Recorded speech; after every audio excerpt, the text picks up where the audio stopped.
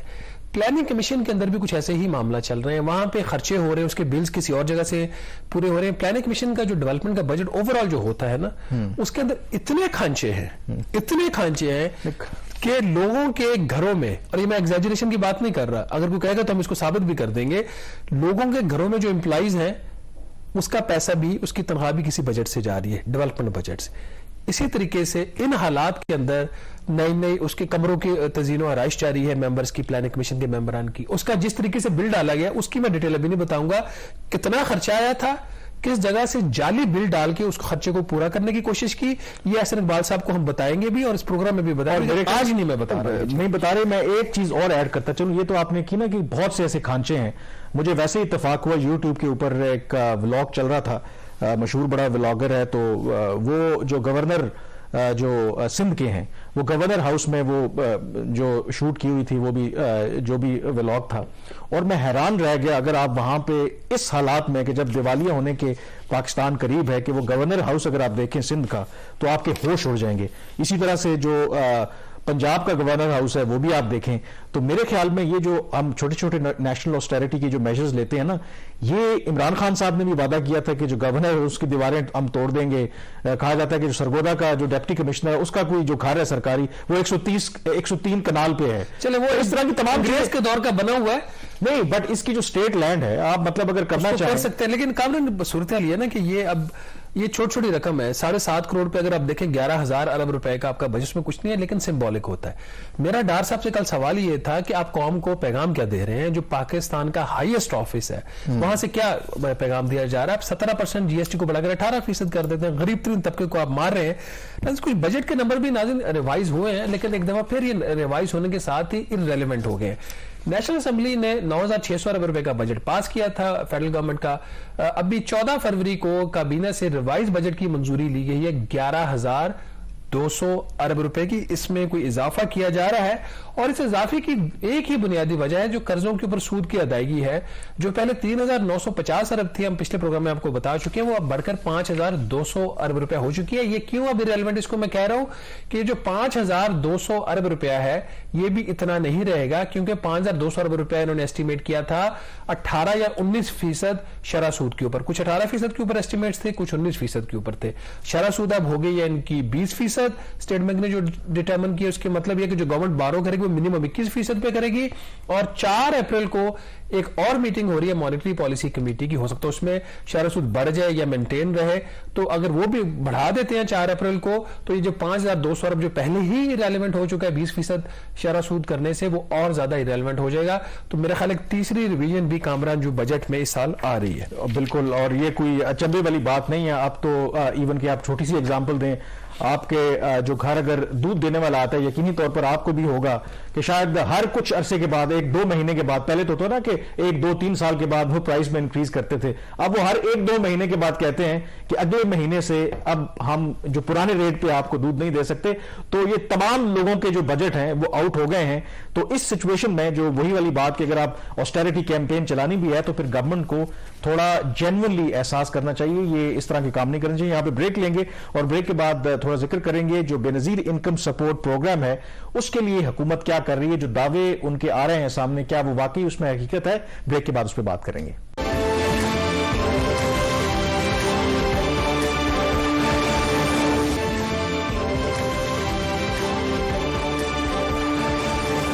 Break کے بعد ایک دفعہ پھر آپ کو خوش آمدید کہتے ہیں. جو اس وقت پاکستان کے معاشی حالات ہیں آپ کو پتا ہے کہ غریب طبقہ کیا بلکہ جو متوسط طبقہ ہے وہ بھی بہت زیادہ پریشان ہے. اور یہ کئی عرصے سے ظاہر ہے کہ ایک بے نظیر انکم سپورٹ پروگرام چل رہا ہے کہ وہ طبقہ جو بہت زیادہ جن کی ایک انکم کا جو تھریش ہولڈ ہے وہ بہت کم ہے تو ان کو ایک مالی امداد ان کی جائے. حالانکہ میرے خیال میں وہ جو مالی امداد کی جاتی ہے وہ آٹے میں نمک کے برابر ہے. حالانکہ آئیڈل سچویشن تو یہی ہے کہ ملک کے اندر معاشی حالات ایسے ہونے چاہیے کہ لوگوں کے لیے روزگار کے مواقع ہوں، انسٹیڈ کہ وہ جو حکومت ان کو جو کچھ مالی امداد کرے اس کے اوپر وہ گزر بسر کریں. اب شہباز، اس کے اندر ظاہر ہے کہ حکومت تو جب ان پر تنقید ہوتی ہے کہ یہ جو اقدامات آپ کر رہے ہیں اس کے نتیجے میں مہنگائی ہو رہی ہے، غریب تو پہلے ہی پس رہا ہے اور اس سے پس جائے گا، تو وہ ایک جو ڈیفنس ان کے پاس آتا ہے، دیکھیں جی ہم تو جو بے نظیر انکم سپورٹ پروگرام ہے اس کا جو بجٹ ہے یا اس کی جو ایلوکیشن ہے اس میں دیکھیں ہم نے اضافہ کر دیا ہے، تو جو غریب طبقہ ہے تو کم از کم ان کو ہم نے پروٹیکٹ کر لیا ہے. تو یہ بات کس حد تک درست ہے؟ کیا واقعی، اور آئی ایم ایف بھی یہی کہتا ہے کہ آپ ساروں سے ٹیکس ضرور لیں، جو غریب طبقہ ہے آپ ان کی کریں، جو بے نظیر انکم سپورٹ پروگرام ہے اس کی ایلوکیشن میں اضافہ کریں. تو کیا واقعی ایسا ہے؟ گورنمنٹ کر رہی ہے اس طرح کا کام؟ دیکھیں، آپ کے جو محبوب وزیر خارجہ ہیں انہوں نے بھی، آپ کو پتہ ہے پچھلے دنوں سندھ میں انہوں نے تقریب کی اور اناؤنس کیا کہ جی BISP کا جو بجٹ ہے یا اس کے جو بینیفیشریز کا جو وظیفہ ہے وہ 25% اس میں اضافہ کر دیا گیا. وہ آپ نے سنا ہوگا ان کا. اس کے ساتھ ہی جو IMF کی مینیجنگ ڈائریکٹر ہیں انہوں نے بھی کہا جی کہ امیروں سے ٹیکس لے کے غریبوں میں دیا جائے گا. لیکن لگتا یہ ہے کہ پاکستان کی جو ایلیٹ ہے، ہماری حکومت ہے اور IMF سب مل کے ہمیں نا عوام کو ماموں بنا رہے ہیں. کہتے یہ کچھ ہیں، کرتے یہ کچھ ہیں، اور ان کی جب آپ نمبرز کے اس کو ڈیپر ان کو ڈگ کرتے ہو تو پتہ چلتا ہے کہ کتنا یہاں پہ لوگوں کو دھوکہ دیا جا رہا ہے. اور اس کو ایسے کلیم کیا جاتا ہے جی کہ ہم لوگوں کی مطلب جو غریب ترین افراد ہیں ان کے لیے تو ہماری جان حاضر ہے، ہم تو ان کے لیے سب کچھ کرنے کو تیار ہیں. ووٹ بینک اپنا ہم نے وہ داؤ پہ لگا دیا، امیروں سے ٹیکس لے کے ان کو دے رہے ہیں. آپ نے بارہا سنا جی کہ جو بے نظیر انکم سپورٹ پروگرام ہے اس کا جو بجٹ ہے اس سال کا 360 ارب روپے سے بڑھا کر ہم نے 400 ارب روپے کر دیا ہے. 40 ارب روپے کا اضافہ اس لیے کیا ہے جی کہ مہنگائی بہت ہو گئی ہے ملک کے اندر، تو ان کو ہم اضافی پیسے دے رہے ہیں. اچھا، پہلے تو کانسیپٹ کی بات کر لیں. یہ BISP کا کانسیپٹ تھا کیا؟ یہ جب 2008 میں شروع کیا تھا پاکستان پیپلز پارٹی کی حکومت نے کہا جی کہ جو لوئسٹ طبقہ ہے پاکستان کا ان کے جو خرچے ہیں اس کا 10% ادھر سے پورا کیا جائے گا، اور اس طبقے کے لیے بہت یہ میٹر کرتا ہے. اس وقت کوئی 1000 روپیہ ماہانہ آپ کو یاد ہے وظیفہ انہوں نے اناؤنس کیا تھا. وہ بڑھتے بڑھتے اب وہ ہو گیا 2333 روپے پر منتھ پر پرسن. ابھی جب یہ مہنگائی کی ایک ویو آئی اور انہوں نے منی بجٹ لانا تھا اور باقی انہوں نے کام کرنے ان کا جی تو اس کا پھر امپیکٹ تو غریبوں کے اوپر آئے گا، تو پھر کیا کیا جائے؟ ان کے جو ریوائز ایسٹیمیٹس تھے کہ 10% کی اگر آپ نے ریشیوز کو آپ نے مینٹین رکھنا ہے تو جو 2333 ہے اس میں آپ کو مزید 833 روپے پر منتھ اضافہ کرنا پڑے گا، تو یہ ہو جائے گا 3167 روپے پر پرسن جو BISP کا بینیفیشری ہے. یہ کوئی 26% انکریز بنتا ہے. تو مسئلہ یہاں پہ پیدا یہ ہوا کہ ابھی تقریباً 90 لاکھ جو بینیفیشریز ہیں BISP کے پروگرام کے، تو اگر آپ ان کا بجٹ میں 833 روپے فی بینیفیشری اضافہ کرتے ہیں تو ٹوٹل سالانہ جو انکریز ہے وہ بنتی ہے 90 ارب روپیہ اضافی. کتنا؟ 90 ارب روپے اضافی. لیکن ناظرین یہاں پہ جو چالاکی کی گئی یہ کی گئی کہ اب یہ ایک میٹنگ ہوتی ہے اور اس میٹنگ کو چیئر کرتے ہیں سیکرٹری فائنانس اور اس کے ساتھ BISP کے لوگ ہوتے ہیں اور باقی دیگر حکام ہوتے ہیں. وہاں پہ یہ بات ڈسکشن میں آتی ہے کہ ٹھیک ہے ان کے جو اضافہ تو کرنا پڑے گا، لیکن پاکستان کی حکومت کے جو حالات ہیں وہ سب کو پتہ ہے، پیسے نہیں ہیں تو 90 ارب روپیہ نہیں دیا جا سکتا. وہاں پہ ایک تجویز آتی ہے کہ جی 50 سال کے زیادہ جو افراد ہیں ان کے لیے صرف اضافہ کیا جائے 833 روپے ماہانہ کا، اور 50 سال سے جو کم افراد ہیں عمر کے ان کے لیے اضافہ نہ کیا جائے. تو اس سے بجائے اس کے کہ 90 ارب روپے کا یہ بینیفٹ دیتے، انہوں نے صرف 12 ارب روپے کا اضافی بینیفٹ دیا. تو یہ ہے وہ چالاکی اس قوم کے ساتھ کی جاتی ہے جب آپ کو کہا جاتا ہے کہ جو بینیفیشریز ہیں ان کے وظیفے میں ہم نے 25% اضافہ کر دیا ہے. تو پورا جملہ یہ ہے کہ جو بینیفیشریز ہیں جن کی عمر 50 سال سے زیادہ ہے ان کے لیے صرف 25% اضافہ کیا گیا ہے. باقی جس کی عمر 49 سال ہے اور وہ BISP کا بینیفیشری، اور BISP کا بینیفیشری وہی ہے جو پاکستان کا غریب ترین شخص ہے، غریب ترین خاتون ہے پاکستان کی. تو اگر اس کی عمر 49 سال تک ہے تو جتنے بھی اس وقت پاکستان میں مہنگائی ہے جو کہ 31.5% ہے، اور جو فوڈ کی صورت میں تو یہ 45 ہے، اور دیہاتوں میں تو اس کی ریشو اور بھی زیادہ ہے. تو ان کے لیے مہنگائی نہیں ہے کیونکہ ان کی عمر 49 سال ہے. ہاں اگر ان کی حکومت کے پاس پیسہ نہیں ہے تو پھر بھی دعویٰ دنیا میں بھی کیا جائے گا اور پاکستان میں بھی کیا جائے گا کہ ہم غریبوں کے لیے کام کرتے ہیں. Devil lies in the detail. اور اگین آئی وڈ سے کہ یہ ٹھیک ہے ٹیمپریری ارینجمنٹ تو ہو سکتا ہے کہ جو غریب طبقہ ہے آپ اس کی مالی امداد کریں کہ کچھ وہ گزر بسر کر سکے. ایونچولی پاکستان نے اگر گرو کرنا ہے, لوگوں نے پراسپر ہونا ہے, تو ہمیں اپنے جو اکنامک فنڈامنٹلز ہیں وہ ٹھیک کرنے پڑیں گے. اب آپ نے مہنگائی کی بات کی, چلیں یہ تو ہو گیا جو اگر ابھی کمپلیٹ نہیں ہے, میں بتاتا ہوں اس پہ بات آتے ہیں, اس کی بات کرتے ہیں. یہ 40 میں سے 12 ارب یہ نکل گیا ہے, باقی پیسے کدھر گئے؟ اب دھوکہ, میں اس کو لفظ دھوکے کا استعمال کر رہا ہوں, کیا ہوتا ہے جب فلڈز آئے تھے تو پرائم منسٹر صاحب نے اناؤنس کیا تھا کہ میں ان کے جو فلڈ سے متاثرہ افراد ہیں اور جو بی آئی ایس پی کے بینیفیشریز ہیں ان کے لیے ہم اس کو میں اضافی امداد کریں گے, یا بی آئی ایس پی کے نہیں بھی ان کے جو اس کے رجسٹری کے اندر وہ نمبر آتے ہیں. 70 ارب روپے کا اس وقت تخمینہ تھا, ان کو 48 ارب روپیہ دیا گیا, باقی رہ گیا 22 ارب روپیہ. وہ کس نے دینا تھا؟ 22 ارب روپیہ فلڈ جب پاکستان میں اگست سپٹمبر میں آئے اس سال کے پیسے دیے ہوئے مہنگائی کی ویو سے پہلے کے, وہ 22 ارب روپیہ بھی یہاں پہ بی آئی ایس پی کے بجٹ میں ڈال دیا گیا ہے. تو باقی رہ گیا 5.5-6 ارب روپیہ. دو ان کے اور وہ دو پروگرام ان کے کنڈیشنل تعلیم اور نشو و نما کے نام سے, کہ یہی غریب ترین طبقہ جو ہے یا اپنے بچوں کو اگر وہ اسکول بھیجتے ہیں اس کی ایک انرولمنٹ ریشو ہوتی ہے تو ان کو اضافی کچھ ان کو ملتے ہیں, تو ان کے لیے کوئی 5.5 ارب روپیہ رکھتی ہے اور 40 کروڑ روپیہ اضافی خرچہ ڈال وہی نا کہ غریب کے لیے پیسہ نکالنا جو ہے وہ اس گورنمنٹ کے لیے بڑا مشکل ہے. لیکن ایک کام ضرور ہوا ہے, اسی ہفتے اسی حکومت نے بینکوں کے اوپر اضافی ٹیکس ختم کر دیا, کیونکہ جو بینکس ہیں پاکستان کے غریب ترین بینکس ہیں, ان کے لیے پیسہ ہے ان کو ٹیکس چھوٹ دینے کے لیے. بس یہی الٹے وہ کہہ لیں کہ الٹی گنگا یہاں بہ رہی. اب جو میں بات کر رہا تھا نا کہ مہنگائی کی, اب جو دوسرا, ویسے تو بہت سے ایسے اقدامات آئی ایم ایف کی جو شرائط ہم نے ظاہر ہے کہ مانی ہے جو اس کا امپیکٹ آ رہا ہے. اب دوسرا جو ڈیسیجن لیا ہے ای سی سی نے وہ یہ ہے کہ جو گندم سالانہ ایک قیمت مقرر کرتی ہے, چاروں صوبے اور حکومت مقرر کرتی ہے, اس دفعہ اس میں ریکارڈ اضافہ کیا گیا. یعنی کہ پچھلے سال اگر 2200 روپے پر 40 کے جی تھا تو اس دفعہ اس کو بڑھا کر 3900 روپے پر کے جی کر دیے کہ اس قیمت کے اوپر جو حکومت ہے یا حکومتی ادارے ہیں وہ کسانوں سے گندم خریدیں گے. کسانوں کو تو فائدہ ہونا چاہیے بھی, لیکن جو اس کا امپیکٹ آئے گا, کیونکہ آپ کو پتا ہے گندم جو ایک اسینشل فوڈ آئٹم ہے, اور کچھ ہو نہ ہو آپ کم از کم 2 وقت کی روٹی اور چٹنی کے ساتھ بھی اگر کھانا چاہیں تو وہ ایک اسینشل چیز ہے.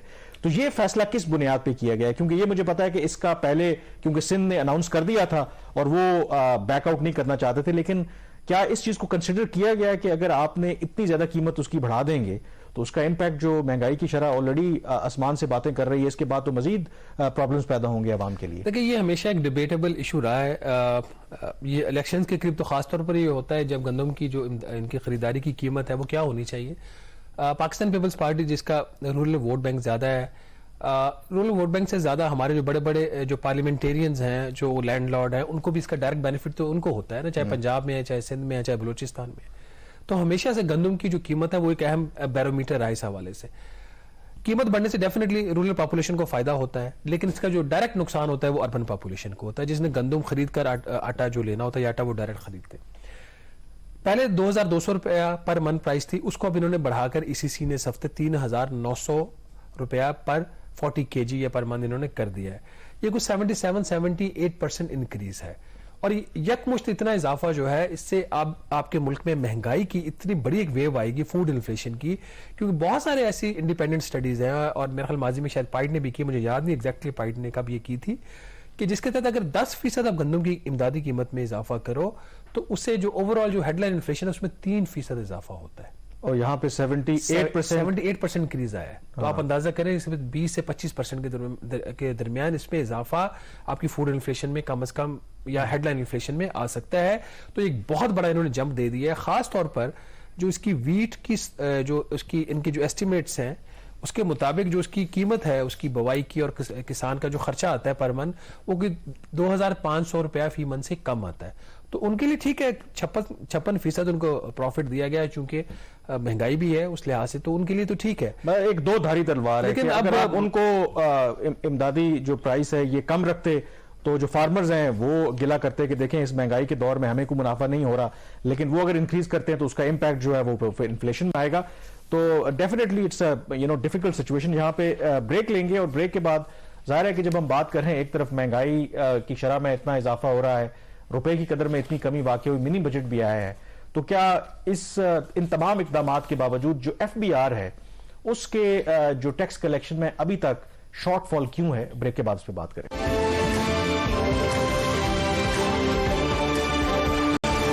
جی بریک کے بعد ایک دفعہ پھر آپ کو خوش آمدید کہتے ہیں. جولائی سے لے کر فیبروری تک جو اعداد و شمار ہے ایف بی آر کے ٹیکس کلیکشن کے وہ ہمارے سامنے ہیں, اور جو شارٹ فال ہے وہ تقریباً 212 ارب روپے کا ہے. اور شہباز, باوجود اس کے کہ پاکستان میں جو مہنگائی کا جو ریکارڈ ہے 50 سالہ, وہ ریکارڈ ٹوٹا ہے, روپے کی قدر میں بے پناہ کمی ہوئی ہے, منی بجٹ بھی آیا ہے, اور اس کے باوجود یہ 212 ارب روپے کا short fall, do you think کہ یہ ان ایکسپیکٹڈ ہے یا یہ ایسا ہی ہونا تھا؟ کیونکہ ٹیکس کلیکشن میں تو سب سے بڑا ہماری بیماری یہی ہے کہ ہمارے اخراجات بہت زیادہ ہیں, ٹیکس کلیکشن جو ہے ہماری اس طریقے سے ہوتی نہیں. دیکھیے, جب پاکستان میں یا کسی بھی حکومت کے اندر اکاؤنٹیبلٹی نہیں ہوتی نا, تو اس طرح کا جو فیلئر ہے, جو بری ترین کارکردگی ایف بی آر کی, اس کو ایک اچھی کارکردگی بنا کے بنیاد اس کو ٹویٹس کیے جاتے ہیں, مبارکباد دی جاتی ہیں, F B R press release جاری کرتا ہے جی کہ F B R shines again. یہ میرے خیال پاکستان دنیا میں واحد ملک ہے کہ جہاں پہ ایک سٹنگ پرائم منسٹر جو ہیں ہر مہینے کے بعد ایک ٹویٹ کرتے ہیں. ٹویٹ تھا میرا خیال ہے کہ بجائے اس کے کہ ایف بی آر کی جو ٹاپ مینجمنٹ ہے اس کو تبدیل کر دیا جاتا, انہوں نے اس چیز کو بڑے خوشی منائی, اس بات کی کہ جی ٹیکس کلیکشن بڑی اچھی جا رہی ہے. دیکھیں, جو 8 ماہ کا ابھی تک کمپلیٹ ہو چکے ہیں اس سال کے, پہلے جو پارلیمنٹ نے ہدف ان کا فکس کیا تھا وہ 7,470 ارب روپیہ تھا. 170 ارب کا منی بجٹ آ گیا 4 ماہ کے لیے. ویسے اینول امپیکٹ تو جیسے میں 12 کہہ چکا ہوں 550 ارب ہوتا ہے, تو 170 ارب کا امپیکٹ اس کا 4 ماہ کے لیے تھا, تو اس کا انہوں نے ہدف بڑھا کر دیا 7,640 ارب روپے. اب ایف بی آر کا جو نیا ہدف ہے 7,640 ارب روپے ہے. تو ایف بی آر نے 2-3 چالاکیاں کی, اور ان چالاکیوں کے باوجود نہ صرف انہوں نے اپنا 8 ماہ کا ہدف جو ہے وہ انہوں نے مس کیا بائی روپیز 213 ارب روپے سے, بلکہ ان کے جو اور ایک نیا انہوں نے پرابلم کھڑا کر دیا. چالاکی نمبر 1, انہوں نے فروری کا جو ہدف تھا 527 ارب روپے کا, صرف فروری کے مہینے کا, اس کو انہوں نے اپورڈ ریوائز نہیں کیا, جو کہ ان کو کرنا چاہیے تھا, کیونکہ ان کا اینول جو ہدف ہے وہ انکریز ہو چکا ہے نا فروری, جی ابھی فروری کو تو جانے دو. جو آپ کو یاد ہے کہ جی ایس ٹی کا ریٹ 17 سے 18% ہوا, اور جو سگریٹس کے اوپر فیڈرل ایکسائز ڈیوٹی میں تقریباً 150% ایوریج اضافہ ہوا, اس کی وجہ سے, اور اس کی جو امپلیمنٹیشن دونوں میئرز کی انہوں نے کر دی 14 یا 15 فروری سے. اس کے باوجود ایف بی آر انتہائی برے طریقے سے ناکام ہوا ہے اپنے اہداف حاصل کرنے میں, اور جب یہ پٹ گئے ہیں برے طریقے سے, اس کے اوپر انہوں نے ایک اور کام کیا اس دفعہ. وہ کام انہوں نے یہ کیا, اور یہ سلسلہ ٹوٹ چکا تھا اور پچھلے مہینے سے شروع کیا تھا, فروری میں اس کو انہوں نے تھوڑا سا ایکسیلریٹ کر دیا.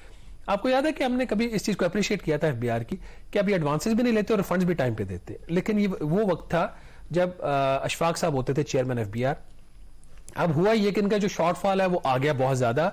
فروری جیسا جو عام مہینہ ہے, اس مہینے میں انہوں نے آخری دن میں کوئی 69 ارب روپیہ کامران, اب یہ دس از اے یونیک تھنگ کہ ایک دن کے اندر 69 ارب روپیہ کہیں سے آیا ہے, اور اس 69 ارب روپے میں سے یہ 68 بلین ہے, 69 نہیں ہے, یہ 1 ارب تو زیادہ میں نے بتا دی اسی پہ, انہوں نے کہا نہیں یہ تو 68 تھا, تم نے کیسے کہہ دیا ہے.